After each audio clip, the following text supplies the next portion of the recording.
আমরা যদি এই 9,38,000 কোটি টাকার মধ্যে 2,43,000 কোটি টাকার দিকে তাকাই, তাহলেই দেখা যায় যে প্রায় 1/3 থেকে 1/4 একটা ঘাটতি বাজেট।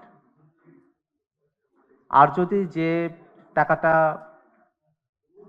রাজস্ব আসবে বলে বলা হয়েছে সেটার দিকেও যদি আমরা তাকাই, এনপিআর এর ঘাড়ে 6 লক্ষ কোটি টাকার উপর দেয়া হয়েছে। তো এবছর যদি আমরা এনপিআর এর রিপোর্টের দিকে তাকাই, এবছর তো শেষের দিকে অর্থ বছর, এখন পর্যন্ত এনপিআর 3.5 লক্ষ কোটি টাকার মতো তারা রাজস্ব আয় করতে পেরেছে। তো যে প্রতিষ্ঠানটা এবছর 3.5 লক্ষ কোটি টাকার মতো রাজস্ব আয় করতে পারলো, সেই একই প্রতিষ্ঠানের কাছ থেকে যদি পরের বছরই 6 লক্ষ কোটি টাকার উপরে, অর্থাৎ দ্বিগুণের মতো বা কিছু ক্ষেত্রে দ্বিগুণের বেশি, 6,95,000 কোটি টাকার মতো, সেটা যদি রাজস্ব আয়ের যদি একটা চিন্তা করা হয়, এত বৃহৎ পরিসরে যদি এই রাজস্ব আয়ের চিন্তাটা যদি সেখানে করা হয়, সেটা বাস্তবসম্মত কিনা সেটা একটা বড় প্রশ্নের বিষয় হয়ে থেকে যায়। বাজেটের আকার পরিধি যেভাবে বৃদ্ধি করা হয়েছে আর কি, বর্তমানে বাংলাদেশের যে অর্থনৈতিক প্রেক্ষাপট, তাতে আসলে যতটা সম্ভব আমাদেরকে আমাদের আয়ের দিকে নজর দেওয়া দরকার ছিল। তো আমরা যে ঘাটতি বাজেটের দিকে গেলাম, সেখানে এই ঘাটতি পূরণের জন্য বৈদেশিক ঋণ তো আছেই, দেশীয় ব্যাংকগুলোর কাছ থেকে লক্ষ কোটি টাকার উপরে ঋণ নেওয়া হবে। যদি দেশীয় ব্যাংকগুলোর কাছ থেকে সরকার এত বিপুল পরিমাণে ঋণ গ্রহণ করে, তো প্রাইভেট সেক্টর সেখানে বিনিয়োগ করার মতো ব্যাংকগুলোর কাছে আর অতিরিক্ত অর্থটা থাকবে না। তো সেক্ষেত্রে দেখা যাবে যে প্রাইভেট সেক্টরে যদি বিনিয়োগ না হয়, তো কর্মসংস্থানের একটা ঘাটতি তৈরি হবে। তো মোটা দাগে এই বাজেটের মধ্যে কর্মসংস্থান কিভাবে বৃদ্ধি করা হবে তার ব্যাপারে সুস্পষ্ট পরিকল্পনা এমনিতেই নাই। তার উপরে যদি ব্যাংকের কাছ থেকে ঋণ নিয়ে সরকারকে বাজেটের অর্থ পুষিয়ে নিতে হয়, এবং যে পরিমাণ ঘাটতি বাজেটের এখন লক্ষ্যমাত্রা, এবং বছর শেষে সেটা আসলে যে পরিমাণে গিয়ে পৌঁছাবে, সেটা প্রায় বাজেটের এখন যেটা ঘাটতি বাজেট বলা হচ্ছে তার দ্বিগুণে পরিণত হতে পারে।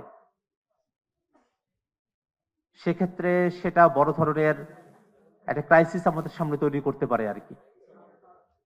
এর বাইরে গিয়ে আমরা দেখি যে যে আয়ের উপরে যে কর ছিল, সেখানে 25,000 টাকা সম্পদ অর্থাৎ আয়, সেটা বাদ দেওয়া হয়েছে। অর্থাৎ আগে এটা 3.5 লক্ষ টাকা ছিল, এখন 3,75,000 টাকায় এটা উন্নীত করা হয়েছে। এটা ডেভেলপমেন্ট, কিন্তু সেখান থেকে আসলে যে 5% করের কথা বলা হইতো, সেটা 5% না থেকে এটা 10% থেকে এটা শুরু করা হয়েছে। তাতে করে দেখা গেল যে যে মানুষটার মাসিক আয় 35,000 টাকা, তো তার উপরে হঠাৎ করেই 40% উপরে, প্রায় 48% উপরে বেশি করের বোঝাটা পড়তেছে হঠাৎ করেই। তো একেবারে একটা বড় ধরনের শিফটিং হলো আর কি। তো এত বড় ধরনের শিফটিং যদি যারা এই মধ্যবিত্ত যারা উপার্জনকারী আছেন তাদের উপরে গিয়ে পড়ে, তো সেটা বাজেটের এটা ভালো দিক হিসেবে বিবৃত হতে পারে না। এর বাইরে গিয়েও বাজেটে শিক্ষা এবং স্বাস্থ্যের কথা বলা হচ্ছে, কিন্তু আমরা যদি কৃষি খাতের দিকে তাকাই, কৃষি খাতে সেই অর্থে তেমন বরাদ্দ এবার বৃদ্ধি করা হয়নি। অথচ এবার নানাবিধ কারণে আমাদের যারা কৃষকেরা আছেন তারা নানাবিধ ক্ষতির সম্মুখীন হয়েছেন।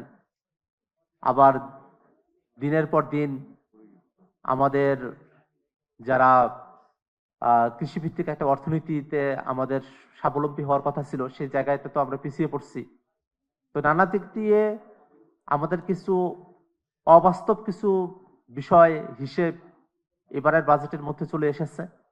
তা আমরা যেটা আশা করব সেটা হলো বাজেটের যে জায়গাগুলোতে বিভিন্ন জায়গায় অ্যালোকেশন গুলো করা হয়েছে সেটা যেন সময়ে সময়ে সেটা স্বচ্ছ হিসাব এটা সংসদের কাছে এবং জাতির কাছে এটা উপস্থাপিত হয় এবং এটা ঘাটতি বাজেট হিসেবে না থেকে সত্যিকার অর্থেই বাজেট যেটা নির্ধারণ করা হয়েছে এবং যেটা রাজস্ব আয়ের লক্ষ্যমাত্রা নির্ধারণ করা হয়েছে সেটা কিভাবে রাজস্বটা আয় করা সম্ভবপর হবে সেই মেকানিজম গুলো ডেভেলপ করা হয় এবং অর্থমন্ত্রী তার বাজেট বক্তৃতার মধ্যেও এটা বলেছেন যে সংস্কারের কথা আমাদের এনপিআর সহ অন্যান্য প্রতিষ্ঠানগুলোতে যে কাঙ্ক্ষিত সংস্কারের কথা আমরা দীর্ঘ সময় ধরে বলে আসছি সেই সংস্কারগুলোর মধ্য দিয়ে আমরা যেতে পারলে তবেই এই অর্থনীতির ভঙ্গুর দশার মধ্যে যে বড় ঘাটতির বড় বাজেট দেওয়া হয়েছে